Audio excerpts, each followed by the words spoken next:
every kid has to run their own race. So what happens is all of the kids in every grade, they're invested in them all growing at the same time, which doesn't happen. The priority for parents are their children. The priority for the coaches is the entire program. When we try to be transparent, it's because we want to make sure that there's no surprises. Just when I thought I was out, they pulled me back in. Please believe it or not, I'm still a cream of the crop. I was just until the age of 18 on the charts. Wasn't even dreaming this far. Believe who you are, the sun doesn't even know it's a star. Welcome back to Early Retirement, the high school hoops coaching podcast. Today's episode is being brought to you by My Jersey. Visit myjerseydesigns.com and they will take care of all your digital jersey replica needs. All right, Coach, tryout season is here. So we were hearing some feedback from our first episode, which if you didn't get a chance, go back and listen, whether it's on our YouTube channel, it's on Spotify, Apple Podcasts, SoundCloud, wherever you listen to or watch your podcast. Episode 1 of season 4 is out, talked about building a program. How do we establish a culture? And Coach Fletcher broke down, really got into the nitty gritty of how he did that, specifically at Central Dolphin. And you had a lot of feedback. You said, hey, Matt, we got a lot of people saying you got to do an episode about tryouts. So we know for a lot of coaches listening and probably parents that tryouts may have just wrapped, or maybe they're still going on for middle school. But regardless, one of the biggest questions that you probably heard from parents all the time, or that parents are asking, is how many players can a coach actually play in a game? So that's what we're diving into in this episode. I know we've talked about, Coach Fletcher, you mentioned last episode about, hey, we're probably going to release an episode every other week, but really this one felt pressing to get into. So Coach Fletcher, you've been through this process more times than me for sure, and more times than most people listening. So yes. How about you break it down, walk us through playing time, roster size, players and parents, and how we can manage all those emotions. So I think first, we probably should just start out with some simple math. There's only 32 minutes in a varsity and JV game. Yeah. And then, man, you reminded me of this. This is wild. But junior high games, ninth grade games, there's only 24 minutes. Yep. So, and that's really not that many minutes to go around. So how many players can truly get meaningful minutes in a high school game? I want to first preface this conversation with, this is more for parents and prospective players than anything else. In the previous seasons, there were conversations from coaches, and they would say the 2 hardest days during the basketball season was the last day, right, when you lose your last game. Or if you're fortunate to win the state championship, then you win it. But the last day of the season and the day that they had to make cuts.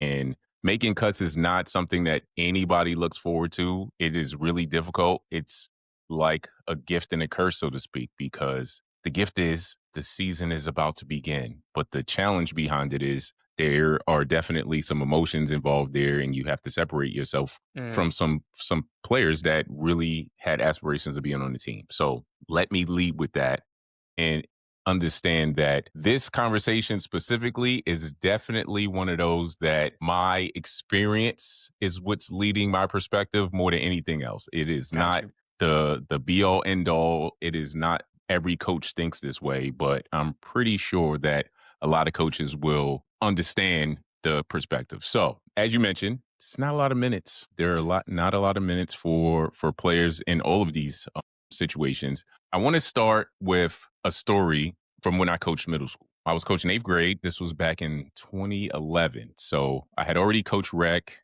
I coached some travel. I coached some AAU. I was a grad assistant at the collegiate level. So I had a lot of experiences. Yeah. But at the 8th grade tryouts, there were a lot of kids there. And I remember talking to the head coach, because the head coach was very involved in all aspects of the program. And he said, if you want to make sure that you don't have a lot of parent issues, just keep 8, because 8 is a good number. And even though 24 minutes is still not a lot of time, 7 or 8 is a good number to get most players some minutes. Okay. And I was under the belief that, especially at the middle school level, we're still in the developmental phases. And I knew that if we could keep a few more kids, we could potentially have more guys getting better and having more available to the head coach when the time came for them to try out for JV and varsity. And so he was like, listen, 8. And I said, well, what if I want to keep 12? He said, I don't want to have to deal with the stuff that comes with you keeping 12. So what Sure. I decided to do is player 9 through 12. I sat down with them one on one and I talked to them about the fact that they might not ever see a minute Mm, of the junior high game. Then I met with their parents and I said, hey, I really believe that these guys, like, it could go either way because it's still middle school, developmentally, especially physically, is different for everybody. definitely. Listen, I think this experience will be great for them if you just allow me to coach them up and help them get better. I don't know how this is going to wind up, but I think that they will be better off being with us than not. And I was fortunate enough that I got buy-in from everybody. The kids were cool. They wanted to be a part of it, and the parents were totally fine. That's awesome. And yeah, it was I could not have asked for a better situation. And I'm glad that the parents trusted in what we were looking to do. And so, long story short, we played a lot of games and those dudes never got in. And I never got any blowback from the families or anything. When when it was all said and done though, every one of those guys, not only did they have an opportunity to play, but all of them had a chance to start at least one game Oh, wow. during that season. That's awesome. Yeah, man. Yeah, and I have to tell you, one of the dudes in at the school, it was a big school, so there were 2 middle schools. So Okay. you think to yourself, somewhere between 12, like almost 24 kids in that grade. Eventually, one of those guys that were in the 9 to 12 range wound up starting as a senior in high school. Man, Right. And I that's think that awesome. if he didn't play in 8th grade, like I don't know that he ever comes back to basketball, Right. you Right. know? And so I know that if everybody is bought into the idea and the understanding of what this whole experience is supposed to be, then good things can happen. That's right. Sadly, this is an anomaly because it has since I've been a head coach, this never has happened. So I'll move it forward because that was a story Yeah, that there's I just man, there's a bunch of follow up to that, but okay. Go ahead. like you Go ahead. said, to keep it moving. So I mean, I love that you pushed back a little bit. You know, I guess the head coach is like, "Hey, keep 8." I guess you said those conversations went really well with parents. Have you Mhm, found? I'm getting a little bit into the details of maybe those conversations, but mhm. have you found in those types of conversations for parents who are listening that from a coach's perspective, when you're clear, you know, we've heard the cliche saying sometimes that clear is kind. Like the clearer you are, has that been more helpful, or is it, you know, has it been like, did you sit down with the guys who were 9 through 12 and say, hey, are you okay with the fact that you may not see the floor all season, and did you kind of put it in their hands, if that makes sense? Yeah, I was very transparent. Oh, Because one thing is for sure, I did not want to have parent issues. And I knew that the head coach was like, listen, the easiest way to not have them is to ensure that because there is, I don't know, there's a belief that in school ball, especially at the younger levels, that everybody should have an opportunity to play. And I'm not from that school of thought particularly. I think that as soon as you get to school ball, so junior high on up, there's this competition thing that has to happen. That is totally. how growth happens. If everybody is guaranteed a rotation, are they necessarily going to do all of the things necessary for them to be better or contribute to the team? Or that's just what I believe. And I have not been inaccurate up to this point. But I will tell you that that was in 2011. Since then, a lot has changed. And I know that when I'm now at Central Dauphin, because now it's a big school, because we're going to talk about sizes of schools too, because that Yep. plays a part. But when you're at a big school and you have that same type of situation, we have parent meetings before tryouts and we talk about what the expectations are. And hey, it's 24 minutes. It is impossible. If we have more than 8 players, and especially when we get beyond 10, if we have more players than that, it is impossible for those dudes to get into games. And if you are signing up, because we say, like, listen, if you don't think this is for you, if you don't know that you can support your child, then we can just cut ties here. But if you're signing up to say, you know what, I want my kid to be a part of this experience, what have you, then that needs to be supported all the way through. Okay. Because all that happens after that, are major disruptions. And then it proves that the people weren't necessarily in on Mm, the process of development. They were yep. in on like, my kids got to play. Exactly. And that kind of answers another follow up I had here, which is so you get into, let's just, put that scenario into play right now where you're at Central Dolphin, you have their parent meetings, hey, you made the team, but this is probably your playing time. This is what it looks like for you this season. And then you get to middle of the season and it's either from the player, hey, coach isn't giving me a shot. He's not giving me a chance. Or from parent saying, hey, coach, you're not giving my kid a shot. You're not giving my kid a chance. What does that follow up look like from you as a coach? You're trying not only to manage your rotation and figure out your rotation, play those 7 or 8 guys, but then what do the conversations looks like, those follow-ups? We try our best, and we always are very upfront with playing time meetings. And obviously, the player needs to initiate those meetings. More times than not, the player is wanting to do the things that they need to do to help the team. The parent is usually not as Yeah. happy. And so we stay away from any time a parent is like, hey, can we meet separately? Or I want to initiate the meeting. Like, we're not going to do that. But the follow up is always, you have to beat out the guy in front of you. And so when games happen and someone comes off the bench and they don't have as much leeway as the other guys, that's where challenges happen. But that stuff is all earned in practice. Okay. How minutes are earned, how rotations happen, all of those things are earned in practice. And those things happen every day. And a lot of times, everyone else outside of the player, they don't get an opportunity to see all of those things. And so they Right. don't have a Right. full grasp. They just know what they see on game days, Yep. which is not fair or accurate of a depiction of what is happening across the board. Yep. Yep. So I did not get a chance to go back and just talk about roster size. When I was at Camp Hill, right, the roster size for JV varsity was 18. We had 2 vans because there were no buses. Brutal, man. I Like looking know. back, that is absolutely brutal that they make those. I don't know, man. That's a different conversation. Keep going. I'm sorry. Yeah, no, and so like when you have a small school, and Yep. especially a school like that, Yep. there's no buses at all. True. And Very so true. that's how we do things. And so for somebody like me, oh my gosh, every road game was stressful for me because you have 2 different vehicles that are being driven by coaches. That's a whole nother animal that has nothing to do with roster size, except for the fact that 18, Mhm. we were not going to have more than 18 guys Yep. because we could not. And there was something very comforting in that, because when it came down to numbers and whenever we needed to make cuts at whatever level, we only can keep 18. I'm sorry. Your senior year, my first year there, Yep. we had a gigantic junior class. There were you guys. There were 3 seniors, Yep. 2 sophomores, 8 juniors, and 8 freshmen. And if you add those numbers up, it's more than 18. and so we didn't have a freshman team, and that meant, and those 8 freshmen, they were all They could all play. talented. They could all They could play. all Yep. play, but they all couldn't play on that team. Yep. And so we decided, and I've pictured this. We have 8 ninth graders. They all grew up together. It's a small school. They all are super close. And now we have to take 3 of those guys. And since we don't have a freshman team, and ninth grade is considered junior high, and so 3 of those guys had to play on the junior high team if we were going Yeah. to keep them. Right.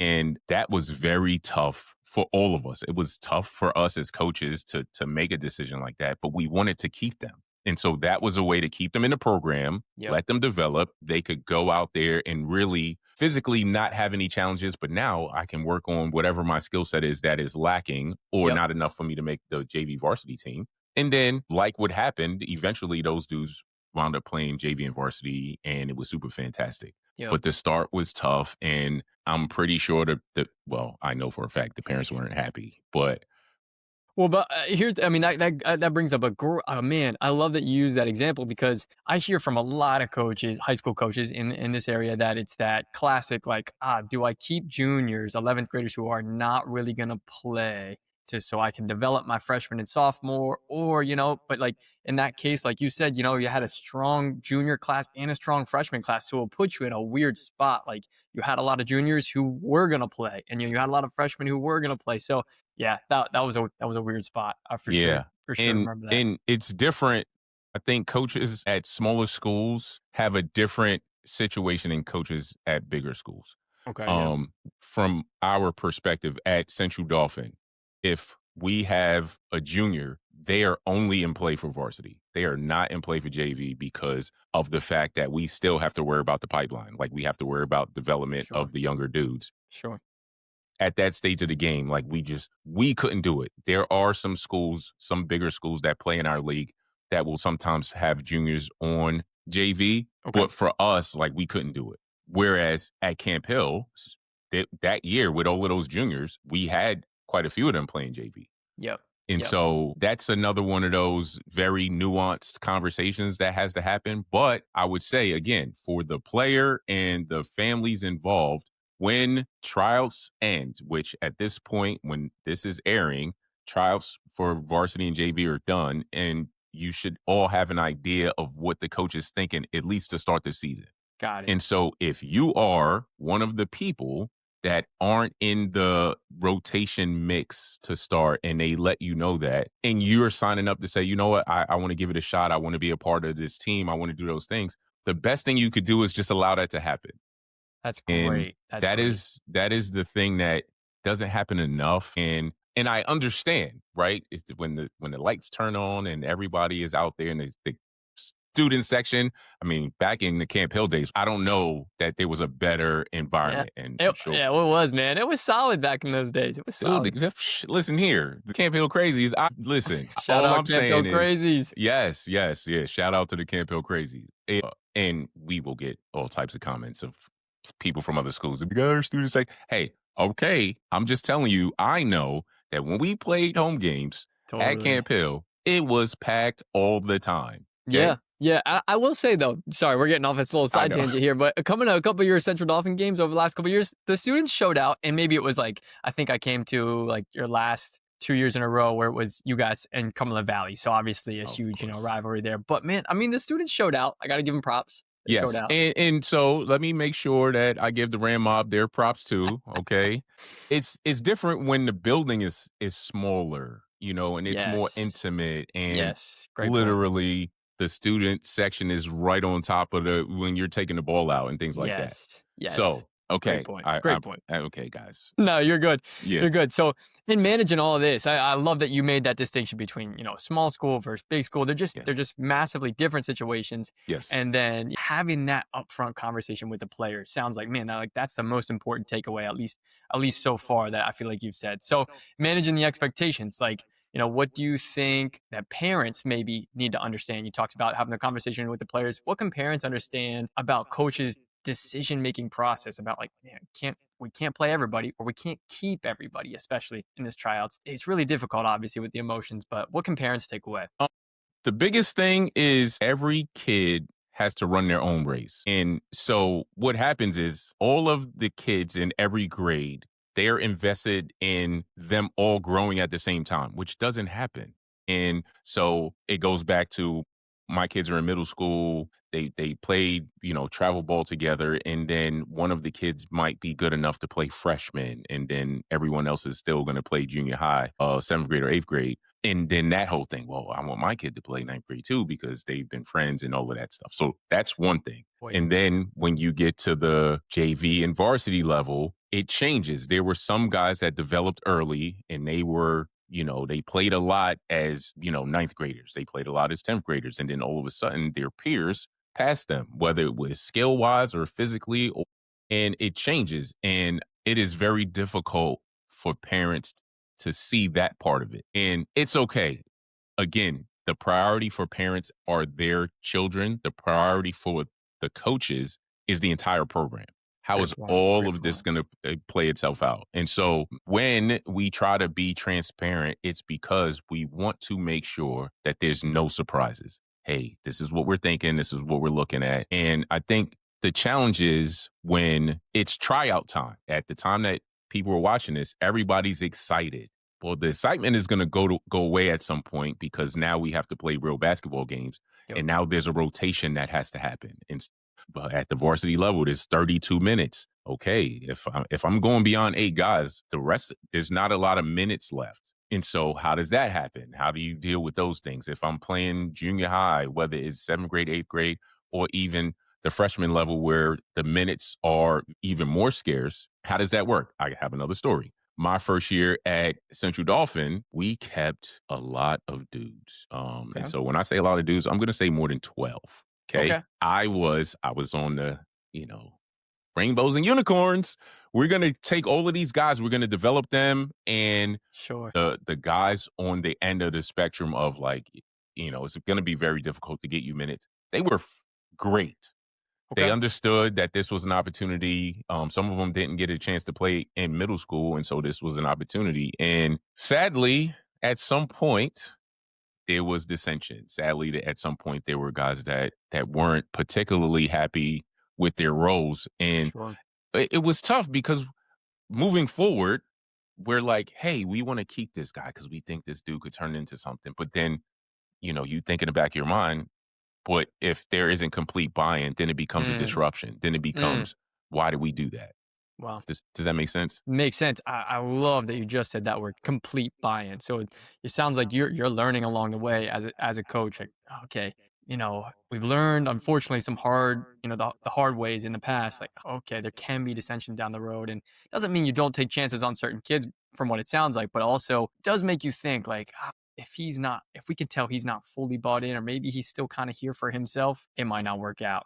So if it doesn't work out, for certain players, for players that don't make the team, what's next? Best steps? What kind of conversation you have, and what do you recommend for both the student athlete and the parents? I think, honestly, depending on what grade they're in, like it's never over until it's over. We had a young man that got cut in seventh grade. He got cut in eighth grade. He was in the 10 to 15 on the freshman team. Didn't play a lot as a sophomore on the JV team. Didn't play a lot. Well, he didn't play at all as a junior on the varsity team. And then all of a sudden, due to circumstances, this guy started every game as a senior. Right. And what is the likelihood that that will happen? Now, I have to tell you, because I did not see that coming. The summer before, like he didn't come to workouts and things like that. And when we did our exit interviews at the end of the season, I talked to him and he said his dad was so big on him having the high school experience and he did not want him to regret walking away, especially after putting so much time in. And so his perspective was just different, even though he was frustrated, disappointed with the fact that throughout the entirety of his time, he didn't get a chance to play a whole lot, but his perspective was different and his parents were in full support of him getting the most out of the experience. Wow. And so then that's what it turned into. Man, yeah, I Yeah. feel like that's a rare story. I mean, that's amazing. Such a Yeah. testament. I mean, like you said, it truly isn't ever over. And if kids have an understanding of, I'm here to get better, and I am here to compete at the end of the day, and try to play ahead of the guy in front of me, you can't knock that. That's what it's all about. It's awesome, and the life lessons that teaches. So, man, anything else you want to add before we kind of wrap up here? Anything you Yeah, feel like maybe we missed? no, you talked about the life lessons. And I think a little bit we got a chance to talk about it just from the vision and mission of, how I ran my program when I was coaching. And basketball has always been the vehicle. Like this experience is way bigger than basketball. And that's why when I was coaching eighth grade, I wanted to keep those guys. That's why when my first year at Central Dolphin, I wanted to keep as many people as possible. The challenge is over time, there's less and less buy-in. And so that is when things go off the rails. And so ultimately, the things that everyone needs to consider. So that is the prospective player and their family. So it could be parents, cousins, aunts, uncle, everybody is truly consider what the opportunity is in front of you at the point that tryouts are done, which is right when you're watching this, and decide, are you going to be fully bought in to what has been presented to you? If you do that and you fully commit yourself to that experience, no matter where it is, and yes, people will say, oh, but this coach doesn't do this and this coach doesn't do that. I'm pretty sure there are lots of detractors from the time that I was coaching, but understand that this is an experience that is going to prepare them for the rest of their lives. And it's not going to be perfect. It's not going to be a thing that will always make them feel good, but it is something that will prepare them for the world ahead of them. And if you allow those things to take place, I think good things will wind up happening one way or the other. Love it. Love it. Man, so well said. I feel like I don't even have much to add other than just kind of recapping a couple of things you said, just reminders for even if, so your son or, daughter did make the team, they made the roster, but, they're kind of in that in between about playing time. There's only 32 minutes or 24 minutes in a game. Not every player can play. And if, again, to your point, if you keep in too many, that actually does hurt a lot of the kids' development. So, I really appreciate what you said of just managing expectations and the life lessons that are being a part of something so much bigger than yourself and sacrificing for that. So I love that. That's all I have to add. If you got anything else, let the people know, man. Subscribe, hit the like button below if you're watching on YouTube. I like that when you click the like, little basketball emoji, man, you're all over it. Look at us. Look at us. Listen, this is still new for us, and already we said we're going to do this every other week, and now you're going to get this a week later.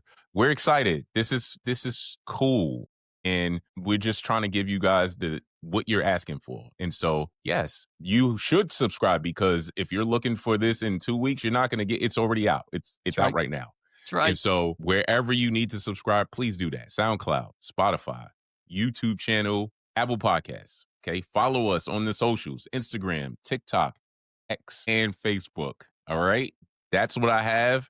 Matt, thank you for the questions. For the Appreciate people you. who were out there supporting us, our first episode, they really encouraged us to get this information out there as trials are wrapping up. Thank you guys for that. And, if we need to do it again and try to put an episode together just to make sure that we are reaching the people who are following us, we will do it. All right. So thank you very much. And you guys have a great day.